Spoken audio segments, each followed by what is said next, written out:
Alright, so finishing off here on part 2 of the Smith & Wesson Performance Center Magnum review, we were talking about the mount for the scope. The gun comes with it in a separate package. It's already pre-drilled and tapped, so all you have to do is just screw it on if you want it. If you don't, you can just use your standard iron sights. But the guys had to set this up for me and raise the front. They had to shim the mount a little bit because I was bottoming out of my scope and still not hitting zero. Once they've done that, my adjustment's about right in the middle for my scope as far as windage and elevation, so I can adjust it if I need to.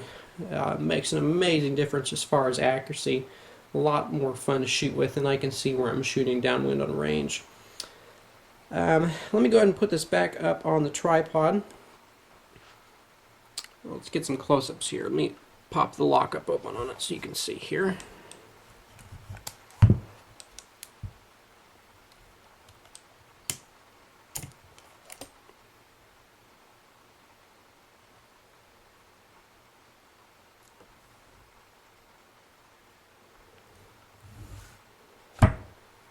And if any of you guys are wondering where your serial number on this Smith & Wesson is, it's right inside there by your lockup. And there it is, number 2. So we're going to go ahead and move the gun out of the way and real quick talk about some of the ammunition that's available for the gun.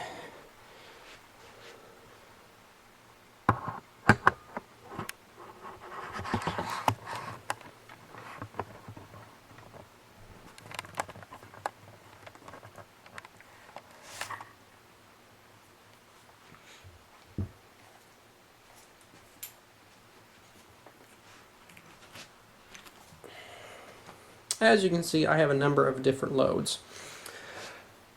First one I want to talk about is a commercially available load by Winchester. This is a premium platinum grade round, and Winchester claims that the feet per second on this is around 1900, close to 2000 feet per second, and your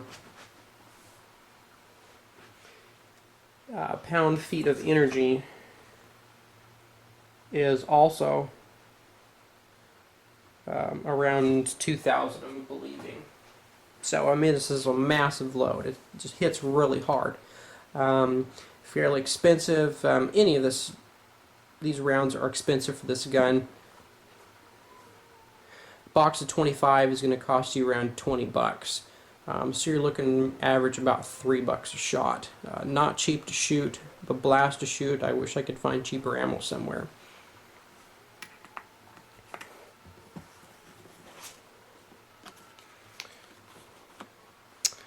Going to send a little shout out here to a place called Ballistic Supply, where I've gotten a lot of my ammunition from.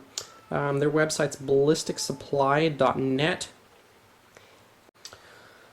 Alright, the next load, guys, I'm going to talk about is the defense load that Ballistic Supply makes. It's a 350 grain bullet, and it produces 500 pound-feet of energy, and it's traveling at 800 feet per second. So it's a very manageable load.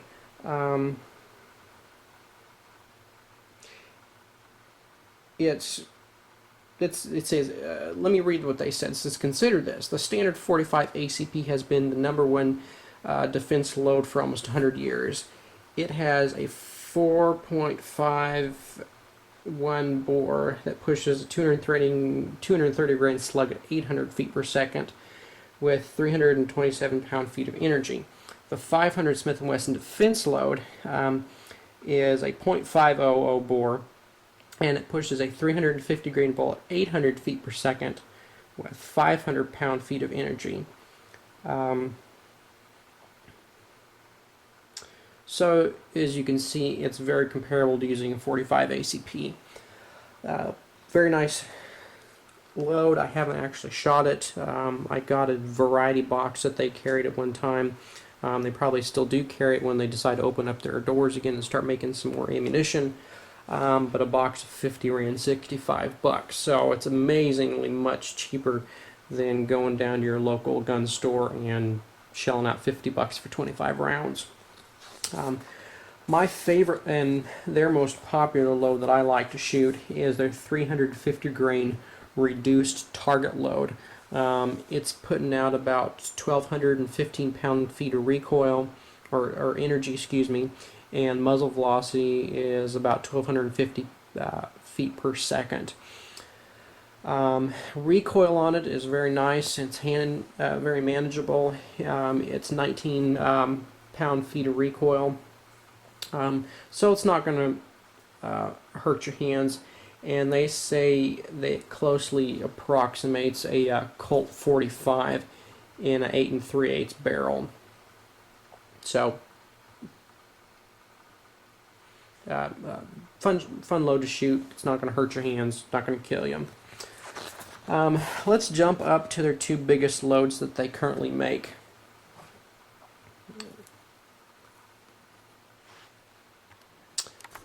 Come back over here. They make two hard cast lead bullets. One is a 600 grain cast bullet, and the other is a 700 grain solid cast bullet. If you can look and get an idea how much bigger a 700 grain is. Also, if you can see, the lead comes all the way down here. That's where the crimp starts at. So you almost have over an inch of lead.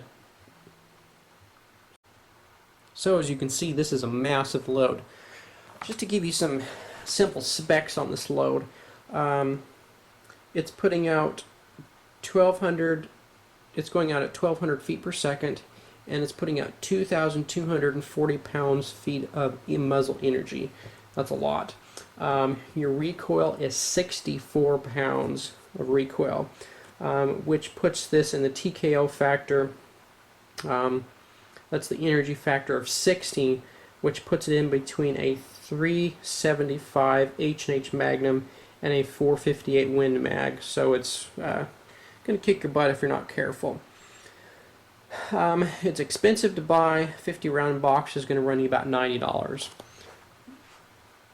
So that puts it close to about $2 a shot.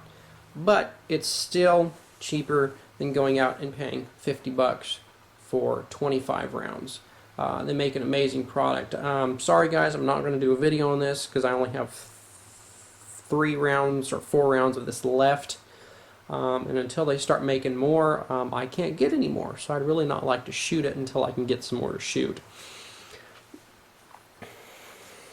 Just briefly looking over, they make a 500 grain bullet. They make a pretty mean looking hollow point. But to say the least, they make some great stuff.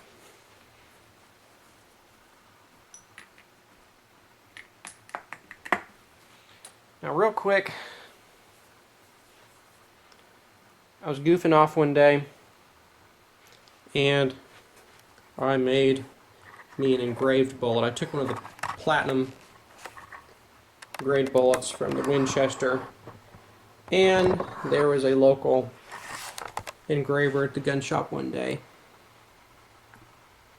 And let's see if I can get the glare out of this so you guys can see it. There we go. And so I had him do some engraving around the whole bullet. I don't plan on shooting this because it cost me about 60 bucks to get this done. Yeah, you're probably saying I'm crazy for getting it done. Hey, I think it looks kind of cool, and if I were to ever build a presentation case for this gun, I had a set of these next to the gun. I think that'd look pretty cool. And I haven't ever seen anybody do this. So, anyways. So, let's put this back in the tripod. You guys can get one more look at the gun. And hopefully y'all can hear me better on this video than the last one.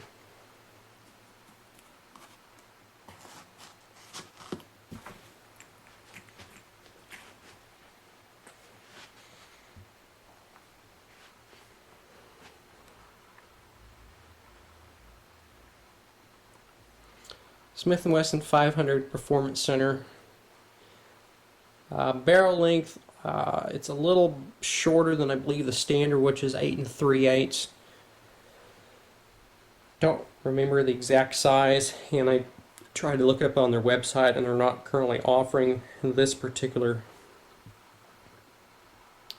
version of the Performance Center. So I can't remember which barrel length it is. But it's somewhere in the vicinity of 8 3/8. I think it's a hair shorter.